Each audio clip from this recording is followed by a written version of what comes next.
Nandito po ako ngayon sa project po namin sa Empire East, Highland City, located at Felix Avenue, Pasig, Cainta. This way is going to Santa Lucia and LRT Marikina Pasig Station.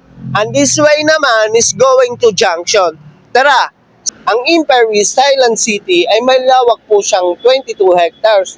Doon po located yung residential building na 36 towers at under construction na po siya ngayon.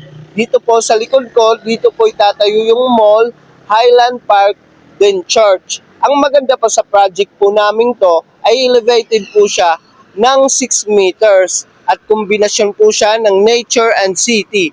At ang view po dito ay Antipolo, Sierra Madre, then the city view po. At ang maganda sa pre-selling kasi mababa yung total contract price niya, then yung kanyang monthly. What are you waiting for? Just message me now. Thank you.